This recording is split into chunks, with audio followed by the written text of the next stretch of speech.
Okay, so we're back and we're kind of ready to build our watershed.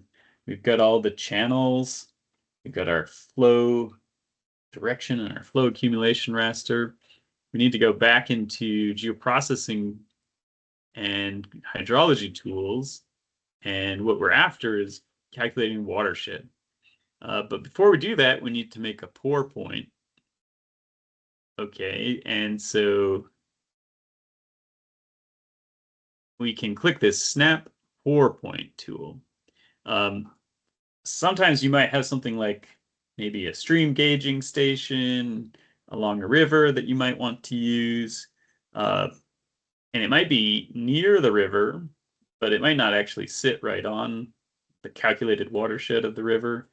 And so that's why this snap pour point tool. In this case, I have no points to work on, but this tool allows me to make a point.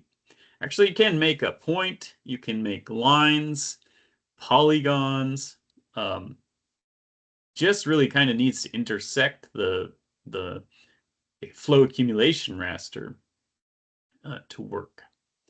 I'm going to make a point because it's called a point tool. So I'm going to zoom in.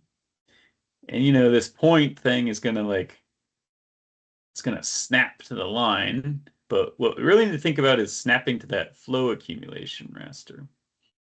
And so I know that this is the mouth of Spanish Fork Canyon for this tutorial, but whatever, watershed you're trying to make, you need to know where you're at. Okay, so I'm trying to calculate the watershed above where the Spanish Fork River enters Utah Valley here. Okay, so where do I want to put that? Good question. Right along the mountain front here is the Wasatch Fault, runs along there, steps over, and it's over here. Where is that mouth of the valley? It's tricky. I'm gonna go up here, and I'm gonna snap it right there. Okay. So create a little pour point. Okay, great. And we're gonna snap it to the flow accumulation watershed. So not the channel raster, but the flow accumulation watershed. And output, it says output raster. So it's going to output a pixel that should sit right on that point. Good. Okay, so snap distance, maximum distance in map units to search for a cell of higher accumulated flow.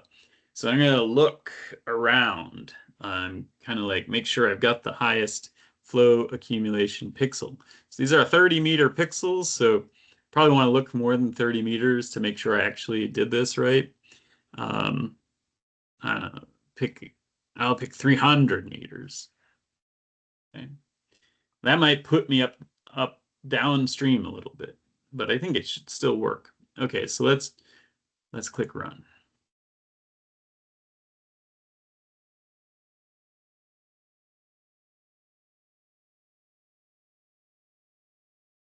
Okay, so there's a pixel.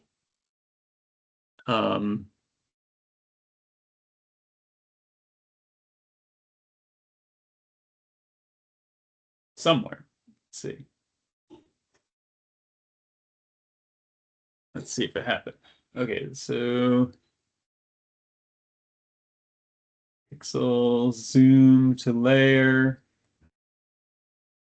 Didn't seem to work. You see, I clicked right click, snap pour point. I don't see it anywhere. Okay, zoom to the whole area. So it's not there. That didn't work. Remove. A lot of times this doesn't work. Let's go back in here. If I hadn't clicked search over 300 meters, would it have any better? Let's try and run it. Ooh, didn't like. I'll try number 2. See if that works any better.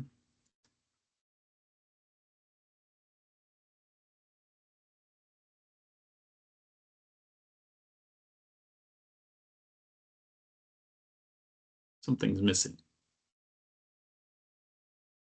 Oh. I wonder if that has the problem. In our snap pour point, there's an attribute table. And see, I had nothing else in here. You see these nulls, null integer, etc. There was nothing in that snap pour point.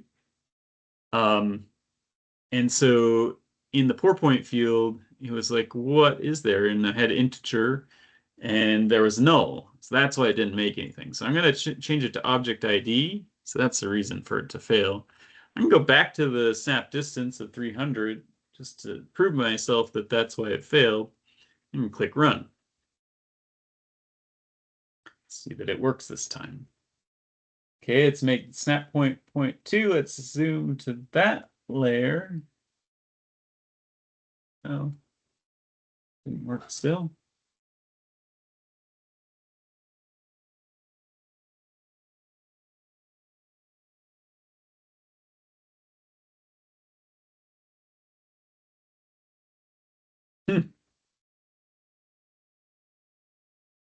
Really?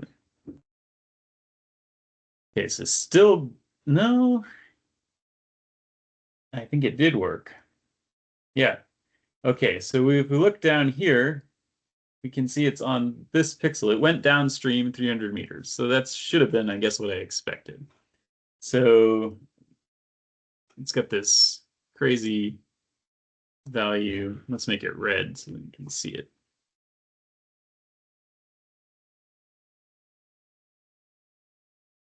So there's my snap to pour point pixel. There's the point that I made. It went downstream because I gave it a 300-meter distance to look for the highest flow accumulation. It went as far downstream as it could because it was accumulating more flow. So I've defined the mouth of Spanish Fork Canyon as that pixel. Okay, great. So I've snapped my pour point. So yeah, in that case, we were allowed to make our own point. We had to snap it to the flow accumulation watershed. As you do that, be careful. It has to point to some field within the attribute table. If you, like me, just made your own point and you haven't entered anything, you need to make it use the object ID as that. Otherwise, it will fail. Okay. So now we back up and we should be able to make a watershed. So in this, we have to point at the flow direction watershed and input the raster or feature pour point data. Okay, and now we want to look at I think our snap pour point field. And it has to have a value. It has the value of that unit ID of the other one. And it's now we're gonna put this as water, we'll call it this, now this is truly this Spanish Fork watershed. Okay. So yeah, it's just looking for flow direction upstream of that point. And it's gonna classify all the pixels that flow to that point as being part of that watershed. And they'll have the same value, which is the value of the pour point field, which should have been 1. So it should be all value of 1.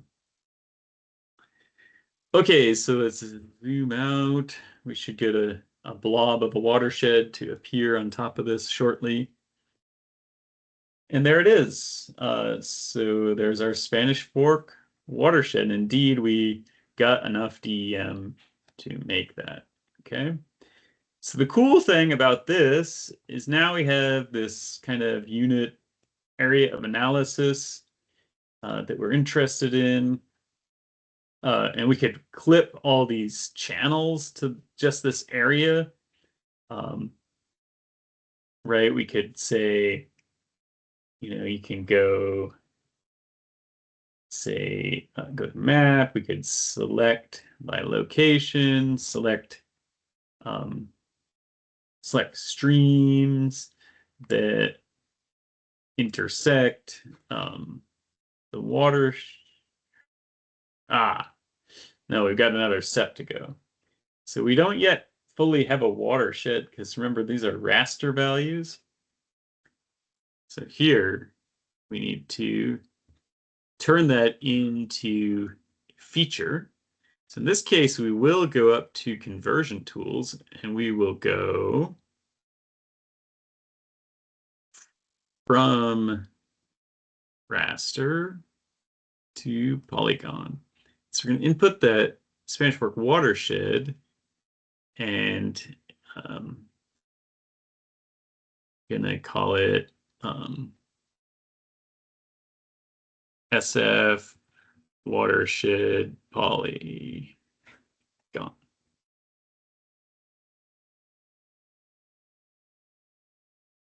Ah, there's my watershed. Okay, so now I can select by location.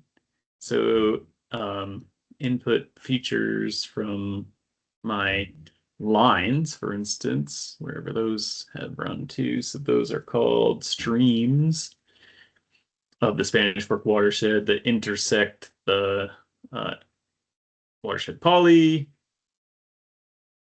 and apply. So there they are.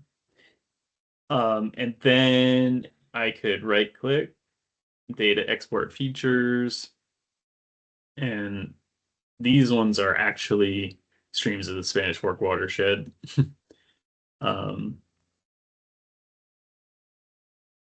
Just call it subset sub. Okay. I'm going to turn the other ones off now. And I'm going to turn off these things. So now there's our watershed. We can do some other cool stuff. We could make our hillshade a little transparent.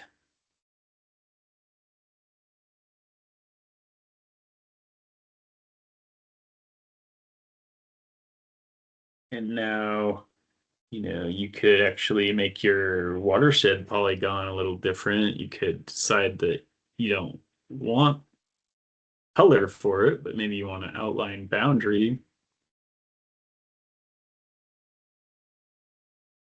Oop,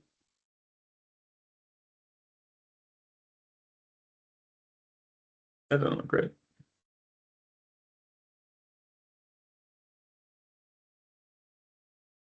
There we go. Had the Spanish Fork watershed and raster still on. Okay, so now, yeah, now I see quite a bit. If I go to here, could tone down the symbol, make it a little lighter, perhaps. And maybe I don't like that color scheme on my DEM anymore.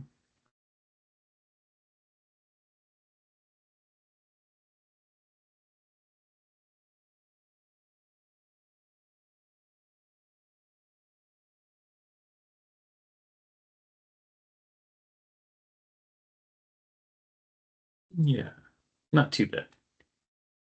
I don't know. You could probably do better than that color scheme wise. The blue line probably needs to be a bit different. Maybe black is better. I don't know. Let's see. Nah, let's go with a darker blue, I guess. Yeah, that shows up nicely. So the Spanish Fork River and its tributaries, including Diamond Fork here. This watershed boundary could probably stand out a bit more. Yeah, there we go. Not bad. A few other loose ends, like here was our pour point. The river line goes out a little bit. You could cut that. It depends on how interested you are on, are we just visualizing? Do we need to like start to get really quantitative with what we're analyzing here?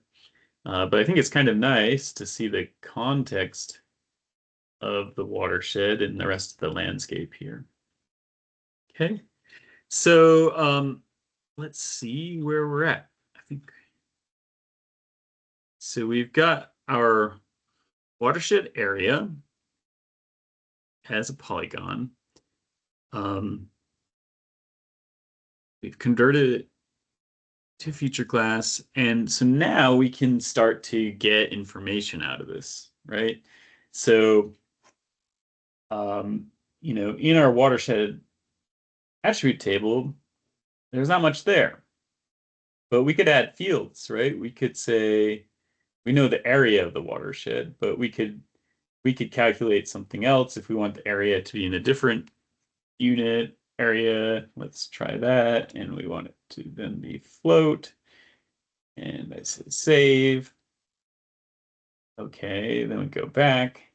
Now I can, this is area in the default units, which are square meters, but I could go calculate geometry, and I could give it property of area, and I could choose like, square miles or something, right?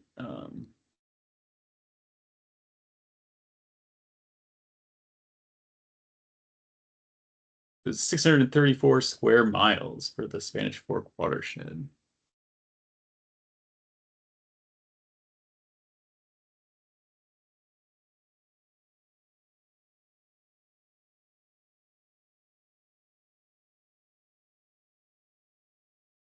So yeah, I'll come out in just a second. So 634 square miles for the watershed. A couple of other things we could do, it would be like maybe we could add elevation information. But I'm not going to add a field for that just yet. Discard those changes. So I want to show you, if we go to geoprocessing, we can go back into Spatial Analyst, and there are things called zonal statistics that we can do. So we can calculate the statistics of a raster over an area. And so now we have this area of the watershed area. And so we could get the statistics of the DEM over this. And we could get it as a table that we could then append into the feature class of the watershed. So you could say, I want the feature zone that I'm interested in is the watershed. Might behoove you at this point to delete some of the features that you're not using anymore. And the input raster that I'm interested in now is the DEM. And I'll say, yeah, give me all statistics. Okay, so I'll run that. It's going to produce a table. If I right click on it, I open it up, it's got all this information. So basically it tells me the minimum elevation of the watershed, the maximum elevation, the range. So that's like the relief, and more. Okay, so you could like basically enter those. You can make new fields and enter them, since it's only one entity, one polygon. Or you could like join the table, right? You could go create a new join, add a join with that zonal statistics, and it'll append that onto here. But since we probably don't want everything in there, like majority percent, majority count, it's like the number of pixels. Don't need that information. Probably just want to enter these by hand. I could enter in minimum elevation of the watershed, max, the range, which could be called the watershed relief, average elevation over 2,000 meters. So it's a high altitude watershed, interestingly. And so, yeah, that's, pretty much, something that we might want to do, right? When we're studying an area of the watershed, the ecology in that watershed, the topography is going to be a major player. And so knowing that relief and things like that could be quite interesting. Okay, so that is basically the end of step 4. We've made our watershed using a snap pour point. We had to be really careful there. We've turned that watershed into a polygon, and we saw how we can add in information about the watershed based upon the DEM. If we made a slope raster, we could add that information as well. so on and so forth. If we had land cover, we could add that in. Okay, so this is the end of video 4. There's one more video to these hydrology tools example, which will be a river profile extraction. We're going to look at what does the river's elevation look like as we go upstream along the trunk stream of the Spanish Fork River. Okay, so we'll end this video for now, and I'll see you for video 5 momentarily.